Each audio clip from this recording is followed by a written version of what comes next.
Hello friends. రీసెంట్‌గా central గవర్నమెంట్‌కి సంబంధించి పోస్ట్ ఆఫీస్ జాబ్ నోటిఫికేషన్ అయితే రిలీజ్ అయింది ఫ్రెండ్స్. ఈ జాబ్ నోటిఫికేషన్ వచ్చేసి 10థ్ ఫిబ్రవరి రోజు రిలీజ్ అయింది. 3 మార్చ్ వరకైతే మీరు అప్లై చేసుకోవడానికి ఛాన్స్ ఉంది ఫ్రెండ్స్. ఇంట్రెస్ట్ ఉంది. అలాగే ఎలిజిబిలిటీ ఉన్న క్యాండిడేట్స్ అయితే ఈ వీడియోని స్కిప్ చేయకుండా ఫుల్‌గా చూడండి. అన్ని డీటెయిల్డ్‌గా ఎక్స్‌ప్లెయిన్ చేస్తాను.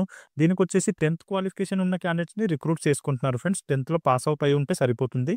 18-40 ఇయర్స్ మధ్య ఏజ్ లిమిట్ ఉన్న క్యాండిడేట్స్‌ని తీసుకుంటున్నారు. అలాగే జాబ్‌కొచ్చేసి ఎలాంటి ఎగ్జామ్ గాని, ఇంటర్వ్యూ గాని ఏమీ కండక్ట్ చేయరు ఫ్రెండ్స్. డైరెక్ట్ మీరు అప్లై చేసుకున్నారంటే మీ మార్క్స్‌ని చూసి అయితే సర్టిఫికేట్స్ చూసి జాబ్ అనేది ఇవ్వడం జరుగుతుంది. ఓకే. మీకు అన్ని డీటెయిల్‌గా ఎక్స్‌ప్లెయిన్ చేస్తాను ఈ వీడియోలో. వీడియో అయితే స్కిప్ చేయకుండా ఫుల్‌గా చూడండి. అలాగే కొత్తగా వ్యూవర్స్ ఎవరైతే వచ్చారో వాళ్ళందరూ ఛానల్‌ని సబ్స్క్రైబ్ చేసుకోండి ఫ్రెండ్స్. నేను ఈ ఛానల్‌లో ప్రైవేట్ జాబ్స్ ఇంకా గవర్నమెంట్ జాబ్స్ సంబంధించిన వీడియోస్ అయితే రెగ్యులర్‌గా అప్లోడ్ చేస్తూ ఉంటాను. వాటిని మీరు మిస్ అవ్వకుండా ఉండాలంటే ఛానల్‌ని సబ్స్క్రైబ్ చేసి పెట్టుకోండి. అలాగే మీకు ఈ వీడియో హెల్ప్‌ఫుల్ అనిపిస్తే వీడియోని కూడా లైక్ చేయండి ఫ్రెండ్స్. మీ ఫ్రెండ్స్ ఎవరైనా జాబ్ సీకర్స్ ఉంటే వాళ్ళతో కూడా వీడియోని షేర్ చేసుకోండి. ఫ్రెండ్స్, ఈ వేకెన్సీలు అనేవి మన ఇండియా వైడ్‌గా అన్ని స్టేట్‌లలో అయితే వేకెన్సీలు ఖాళీగా ఉన్నాయి. స్టేట్ వైస్‌గా ఇంకా మన డిస్ట్రిక్ట్ వైస్‌గా కూడా అన్ని డీటెయిల్‌గా అయితే ఇక్కడ వెబ్‌సైట్‌లో అయితే మెన్షన్ చేశారు. ఇక్కడ చూడండి, మన తెలంగాణకొచ్చేసి ఈ అఫీషియల్ వెబ్‌సైట్ ఏదైతే ఉందో వెబ్‌సైట్‌లో తెలంగాణ మీద క్లిక్ చేశామంటే ఏ డిస్ట్రిక్ట్‌లో అయితే వేకెన్సీలు ఖాళీగా ఉన్నాయో ఆ డిస్ట్రిక్ట్స్ నేమ్స్ కూడా వచ్చాయి చూడండి. తెలంగాణలో వచ్చేసి ఆదిలాబాద్, కరీంనగర్, నిజామాబాద్, సికింద్రాబాద్, హన్మకొండ, ఖమ్మం, పెద్దపల్లి, సూర్యాపేట్, హైదరాబాద్ సిటీ, మహబూబ్‌నగర్, ఆర్ఎంఎస్‌జీ, అలాగే వనపర్తి, హైదరాబాద్ షాటింగ్, మెదక్, సంగారెడ్డి, వరంగల్, హైదరాబాద్ సౌత్ ఈస్ట్, నల్గొండ అని చెప్పి ఈ డిస్ట్రిక్ట్స్‌లలో అయితే వేకెన్సీలు అనేవి ఖాళీగా ఉన్నాయి తెలంగాణలో. అలాగే ఆంధ్రప్రదేశ్ గురించి చూద్దాం ఇప్పుడు. ఇక్కడ చూడండి ఫ్రెండ్స్, ఆంధ్రప్రదేశ్ మీద మనం క్లిక్ చేశామంటే అన్ని డిస్ట్రిక్ట్స్ నేమ్స్ అయితే ఇక్కడ రావడం జరుగుతుంది. ఏవైతే అమలాపురం, గూడూరు, అలాగే నరసరావుపేట్, శ్రీకాకుళం, అనకాపల్లి, గుంటూరు, నెల్లూరు, తాడేపల్లిగూడెం, అనంతపూర్, హిందూపూర్, అలాగే Parvathipuram, Tenali, Bhimavaram, Kakinada, Prakasam, Tirupati, Chittoor, Kurnool, Proddatur, Vijayawada, next Machilipatnam, Rajahmundry, Visakhapatnam, Eluru, Markapur, RMS AG, Vizianagaram, Gudivada, Nandyal, RMS Y అని చెప్పి ఈ డిస్ట్రిక్ట్స్ అయితే ఉన్నాయి ఫ్రెండ్స్. వీటిలో అయితే వేకెన్సీలు అనేవి ఖాళీగా ఉన్నాయి. ఓకే. లోకల్‌లోనే మీకు మంచి జాబ్ నోటిఫికేషన్ అయితే రిలీజ్ అయింది కాబట్టి సెంట్రల్ గవర్నమెంట్ సంబంధించింది. క్వాలిఫికేషన్ ఉండి ఎలిజిబిలిటీ ఉన్న క్యాండిడేట్స్ అయితే ఖచ్చితంగా అప్లై చేసుకోండి ఫ్రెండ్స్. 21,413 వేకెన్సీ అయితే ఖాళీగా ఉన్నాయి. చాలా మంచి అవకాశం. ఎవరు మిస్ చేసుకోకండి. ఎలాంటి ఎగ్జామ్ ఫీజు గానీ, ప్రాసెసింగ్ ఫీజు గానీ ఏమీ లేదు. ఎవరైతే ఫీమేల్ క్యాండిడేట్స్ ఇంకా ఎస్సీ, ఎస్టీ, ఈడబ్ల్యూఎస్ క్యాండిడేట్స్ ఉన్నారో వాళ్ళకి, ఓన్లీ ఓబీసీ క్యాండిడేట్స్ మాత్రమే ₹100 వరకు ఫీజు అనేది పే చేయడం జరుగుతుంది. దానికొచ్చేసి ఓన్లీ మేల్ క్యాండిడేట్స్ మాత్రమే ఉంది. అందులో కూడా ఫీమేల్ క్యాండిడేట్స్‌కి ఏమీ లేదు ఫీజు. సో, ఫీజు లేని క్యాండిడేట్స్ అయితే ఖచ్చితంగా అప్లై చేసుకోవడానికి ట్రై చేయండి. అన్ని డీటెయిల్‌గా ఎక్స్‌ప్లెయిన్ చేస్తాను. వీడియో స్కిప్ చేయకుండా చూడండి. ఇక్కడ చూడండి ఫ్రెండ్స్, అప్లై ప్రాసెస్ వచ్చేసి మొన్న అంటే 10థ్ ఫిబ్రవరి రోజైతే స్టార్ట్ అయింది. 3 మార్చ్ వరకు మీరు అప్లై అయితే చేసుకోవచ్చు. మీరు అప్లై చేసుకుంటున్న టైంలో ఏమన్నా మిస్టేక్‌లు చేసినా కూడా వాటిని సరి చేసుకోవడానికి కూడా టైం ఇచ్చారు. 6థ్ మార్చ్ నుంచి 8థ్ మార్చ్ వరకి, అంటే 3 డేస్ వరకు మీరు దాన్ని అప్లికేషన్ ఫామ్‌ని కూడా కరెక్షన్ చేసుకోవచ్చు. వీటిలో 3 టైప్స్ ఆఫ్ వేకెన్సీలు అయితే ఖాళీగా ఉన్నాయి ఫ్రెండ్స్. ఈ పోస్ట్ వచ్చేసి బ్రాంచ్ పోస్ట్ మాస్టర్ బీపీఎం అనే పోస్ట్ ఒకటి ఖాళీగా ఉంది.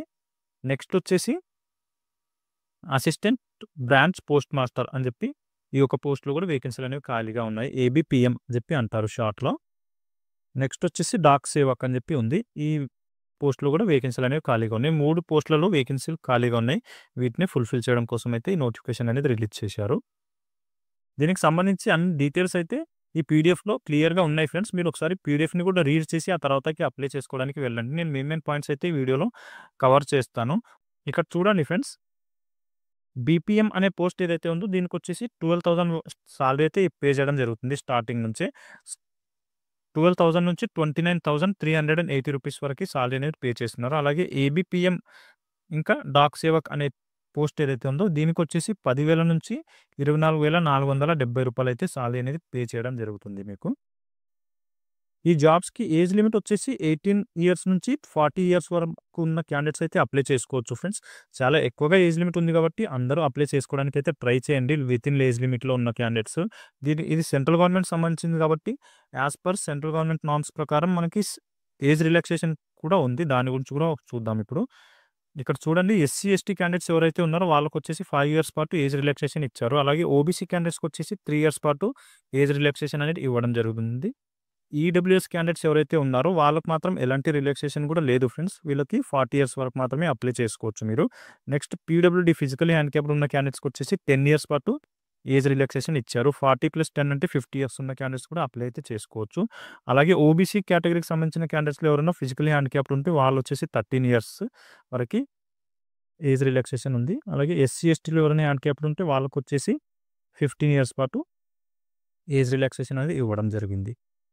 దీనికొచ్చేసి ఎడ్యుకేషన్ క్వాలిఫికేషన్ చూడండి ఫ్రెండ్స్. ఎవరైతే సెకండరీ స్కూల్ పాస్ అవుట్ అయిన క్యాండిడేట్స్ ఉన్నారో వాళ్ళనైతే రిక్రూట్ చేసుకుంటున్నారు. 10th స్టాండర్డ్‌లో పాస్ అవుట్ అయ్యి ఉండాలి, సరిపోతుంది. తర్వాత హైయర్ ఎడ్యుకేషన్ చేసినా చేయకపోయినా ప్రాబ్లమ్ లేదు. చేసినా కూడా మీరు 10th క్వాలిఫికేషన్‌తో అయితే ఈ జాబ్‌కి అప్లై అయితే చేసుకోవచ్చు. ఇక్కడ చూడండి ఫ్రెండ్స్, హౌ టు అప్లై చేసుకునే ప్రాసెస్ వచ్చేసి అఫీషియల్ వెబ్సైట్ ఏదైతే ఉందో ఆ వెబ్సైట్ మనం ఓపెన్ చేసిన తర్వాత అక్కడ రిజిస్ట్రేషన్ చేసుకోవాల్సి ఉంటుంది. రిజిస్ట్రేషన్ చేసుకున్న తర్వాత కొన్ని ఆప్షన్స్ ఉంటాయి. ఆ ఆప్షన్స్‌ని ఫుల్ చేసుకుంటూ వెళ్ళిపోయి ఆ తర్వాత అన్నీ మనం ఒకసారి రివ్యూ చేసుకొని సబ్మిట్ చేయాల్సి ఉంటుంది. ఒకవేళ మీరు సబ్మిట్ చేసిన తర్వాత కూడా ఏమైనా మిస్టేక్ చేసినట్టు మీరు గ్రహిస్తే ఆ తర్వాత కూడా మీకు కరెక్షన్ చేసుకోవడానికి కూడా టైం ఇచ్చారు. ఆ టైంలో మీరు మళ్ళీ దాన్ని కరెక్షన్ అయితే చేసుకోవచ్చు. సెలక్షన్ ప్రాసెస్ ఎలా ఉంటుందంటే చూడండి ఫ్రెండ్స్, మెరిట్ లిస్ట్ మీద మీకైతే సెలెక్ట్ చేయడం జరుగుతుంది. సిస్టమ్ జనరేటెడ్ మెరిట్ లిస్ట్ అని చెప్పి మెన్షన్ చేశారు కదా, ఈ మెరిట్ లిస్ట్‌ని సిస్టమే జనరేట్ చేసి ఇస్తుంది. ఓకే. మార్క్స్‌ని బట్టి అయితే మీకు సెలక్షన్ అనేది చేయడం జరుగుతుంది. సో, ఎక్కువ మార్క్స్ వచ్చినోళ్ళైతే ఖచ్చితంగా అప్లై చేసుకోండి. మీరు సెలెక్ట్ అయిపోయిన తర్వాత మీ దగ్గర ఒరిజినల్ సర్టిఫికేట్స్ ఏవైతే ఉన్నాయో వాటినైతే వెరిఫికేషన్ చేయడం జరుగుతుంది ఫ్రెండ్స్. ఆ సర్టిఫికేట్స్ వచ్చేసి ఏమేమి కావాలి అంటే 10th మార్క్ షీట్ కావాలి, ఎస్ఎస్‌సి మార్క్ షీట్, అలాగే మీ ఐడీ ప్రూఫ్, ఏదైనా ఒక గవర్నమెంట్ ఐడీ ప్రూఫ్ ఉండాలి, ఆధార్ కార్డ్ గానీ, పాన్ కార్డ్ గానీ. నెక్స్ట్ వచ్చేసి క్యాస్ట్ సర్టిఫికేట్, మీరు ఏ క్యాస్ట్‌కి సంబంధించిన వాళ్ళు ఉన్నారో దానికి సంబంధించిన క్యాస్ట్ సర్టిఫికేట్ కావాలి. అలాగే పీడబ్ల్యూడీ కేటగిరీకి సంబంధించిన వాళ్ళైతే దీని సర్టిఫికేట్ ఉండాలి. అలాగే ఈడబ్ల్యూఎస్ కేటగిరీకి సంబంధించిన వాళ్ళైతే ఈడబ్ల్యూఎస్ సర్టిఫికేట్ ఉండాలి. ట్రాన్స్‌జెండర్ సర్టిఫికేట్ ఉండాలి. ఎవరైతే ట్రాన్స్‌జెండర్ క్యాండిడేట్స్ ఉన్నారో వాళ్ళ కోసం. డేట్ ఆఫ్ బర్త్ ప్రూఫ్ అడుగుతున్నారు. డేట్ ఆఫ్ బర్త్ ప్రూఫ్ మీ దగ్గర అడిషనల్‌గా ఉంటే పెట్టండి. లేదంటే 10th మార్క్ షీట్ మీరు కూడా ఉంటుంది కాబట్టి అది కూడా యూజ్ చేసుకోవచ్చు బర్త్ సర్టిఫికేట్ కింద. ఓకే. ఆ తర్వాత మెడికల్ సర్టిఫికేట్ కూడా ఒకటి అడుగుతున్నారు ఫ్రెండ్స్. గవర్నమెంట్ హాస్పిటల్ ఏదైతే ఉందో అక్కడ మీరు టెస్ట్ చేయించుకొని, మెడికల్ చెకప్ చేయించుకొని ఆ తర్వాత అక్కడ ఒక సర్టిఫికేట్ ఇస్తారు వాళ్ళు. ఆ సర్టిఫికేట్ తీసుకొని సబ్మిట్ చేయాల్సి ఉంటుంది. వేకెన్సీలు అయితే ఇండియా వైడ్‌గా వేకెన్సీలు ఖాళీగా ఉన్నాయి కదా అని చెప్పి డిఫరెంట్ స్టేట్‌లలో కూడా మీరు ఒకే ఐడీతో అప్లై అయితే చేసుకోకండి ఫ్రెండ్స్. ఒకసారి మాత్రమే మీరు ఒక ఐడీతో అప్లై చేసుకోవచ్చు. డూప్లికేట్ అయింది అంటే మీ రిజిస్ట్రేషన్ మొత్తం అయితే కూడా క్యాన్సిల్ చేయడం జరుగుతుంది. సో, ఒక జాబ్‌కి మాత్రమే అప్లై చేసుకోండి. ఇక్కడ చూడండి మెన్షన్ చేశారు. In case any duplicate registration is found by altering the basic details, the candidate of all such registration will be removed from the selection process అనేది మెన్షన్ చేశారు. సో, గుర్తుపెట్టుకోండి, ఎవరు కూడా డూప్లికేట్ చేయడానికైతే ట్రై చేయకండి. మీరు అప్లై చేసుకుంటున్నప్పుడు కావాల్సిన డాక్యుమెంట్స్ ఇంకా ఏమేమి కావాలంటే ఇక్కడ చూడండి ఫ్రెండ్స్, మొబైల్ ఫోన్ కావాలి. మొబైల్ నంబర్ ఏదైతే ఉందో ఆ మొబైల్‌కి ఓటీపీ రావడం జరుగుతుంది. ఆ ఓటీపీ వచ్చే మొబైల్ ఫోన్ అయితే మీ దగ్గర ఉండాలి అప్లై చేసుకుంటున్న టైంలో. అలాగే ఒక మెయిల్ ఐడీ ఉండాలి. మెయిల్ ఐడీ మీ మొబైల్‌లో ఉన్న మెయిల్ ఐడీనే ఉంటే బెస్ట్. అలాగే ఆధార్ కార్డ్ కావాలి. నెక్స్ట్ వచ్చేసి 10th ఎగ్జామినేషన్ పాస్ అవుట్ అయిన మార్క్ షీట్ కావాలి. అలాగే మీ ఫోటో కావాలి. రీసెంట్ ఫోటో ఏదైతే ఉందో ఆ స్కానర్ ఫోటో కాపీ కావాలి. అలాగే మీ సిగ్నేచర్. ఈ డాక్యుమెంట్స్ అయితే అవసరం ఉంటుంది ఫ్రెండ్స్. ఫోటో వచ్చేసి 15 కేబీ కంటే బిలో ఉండాలి.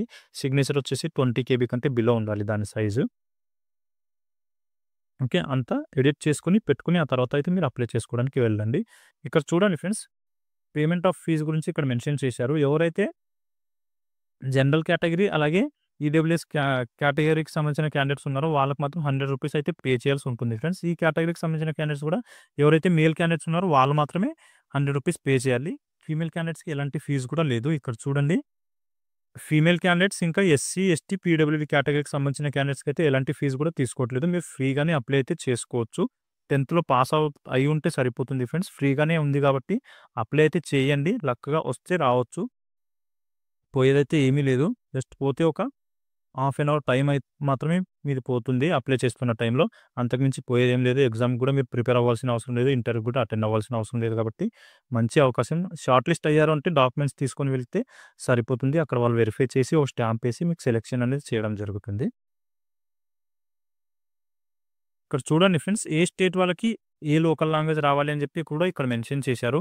ఆంధ్రప్రదేశ్ వాళ్ళకొచ్చేసి తెలుగు లోకల్ లాంగ్వేజ్‌లో అయితే రావాల్సి ఉంటుంది. అలాగే అస్సాం వాళ్ళకొచ్చేసి అస్సామీ, బెంగాలీ, బోడో అని చెప్పి ఈ లాంగ్వేజెస్ ఏవైతే ఉన్నాయో లోకల్ లాంగ్వేజ్ వాళ్ళకి ఆ లాంగ్వేజ్ అయితే రావాల్సి ఉంటుంది. అలాగే మన తెలంగాణ క్యాండిడేట్స్‌కొచ్చేసి ఇక్కడ చూడండి. తెలంగాణ వాళ్ళకి కూడా తెలుగు అని చెప్పి మెన్షన్ చేశారు. సో, మనకి ఆ తెలుగు వాళ్ళకైతే తెలుగు లోకల్ లాంగ్వేజ్ వచ్చుంటే సరిపోతుంది. అప్లై అయితే చేసేసుకోవచ్చు మీరు. తమిళనాడు వాళ్ళకొచ్చేసి తమిళ్ మెన్షన్ చేశారు. అలాగే రాజస్థాన్ వాళ్ళకొచ్చేసి హిందీ మెన్షన్ చేశారు. ఇలా లోకల్ లాంగ్వేజ్ వచ్చిన క్యాండిడేట్స్ అయితే అప్లై చేసుకోవచ్చు. మీకు ఒకవేళ హిందీ వచ్చి ఉంటే ఈ హిందీ లాంగ్వేజెస్ ఉన్న లోకల్ లాంగ్వేజ్ ఉన్న స్టేట్స్ ఏవైతే ఉన్నాయో ఆ స్టేట్‌లలో కూడా మీరు అప్లై చేసుకోవచ్చు. మధ్యప్రదేశ్ ఉంది గదా! ఇప్పుడు మధ్యప్రదేశ్‌లో కూడా మీరు అప్లై చేసుకోవచ్చు. మీరు హిందీలో ఫ్లూయెంట్‌గా ఉంటే రాయడం, చదవడం, మాట్లాడడం 3 కూడా వచ్చి ఉండాలి. అలాంటి క్యాండిడేట్స్ అయితే ఇక్కడ కూడా అప్లై అయితే చేసుకోవచ్చు. కానీ మళ్ళీ ఇక్కడ అప్లై చేసుకొని ఆ తర్వాత ఆంధ్రప్రదేశ్ గాని, తెలంగాణ గాని ఇలా అదర్ స్టేట్‌లో అప్లై చేసుకోకండి. 2 కూడా క్యాన్సల్ అయిపోతాయి అప్పుడు. ఇది ఫ్రెండ్స్ దీనికి సంబంధించిన జాబ్ నోటిఫికేషన్ డీటెయిల్స్. మీకు ఇంకా దీంట్లో ఏమైనా డౌట్స్ ఉంటే నాకు ఈ వీడియో కింద కామెంట్స్ చేయండి. నేను క్లియర్ చేయడానికి అయితే ట్రై చేస్తాను. అలాగే వీడియోకి లైక్ చేయండి ఫ్రెండ్స్. మీకు హెల్ప్‌ఫుల్ అనిపించిందంటే వీడియోకి ఖచ్చితంగా లైక్ చేయండి. మీ ఫ్రెండ్స్ ఎవరైనా జాబ్ సీకర్స్ ఉంటే వాళ్ళతో కూడా వీడియోని షేర్ చేసుకోండి. అలాగే ఛానల్‌ని అయితే ఖచ్చితంగా సబ్స్క్రైబ్ చేసి పెట్టుకోండి ఫ్రెండ్స్. మీకు హెల్ప్ అవుతుంది ఖచ్చితంగా. నేను ఇమ్మీడియేట్‌గా జాబ్ రిలేటెడ్ వీడియోస్ అయితే ఈ ఛానల్‌లో అప్లోడ్ చేస్తూ ఉంటాం కాబట్టి మీకు నోటిఫికేషన్ అనేది రావడం జరుగుతుంది. ఓకే. మళ్ళీ నెక్స్ట్ వీడియోలో కలుసుకుందాం. Thank you.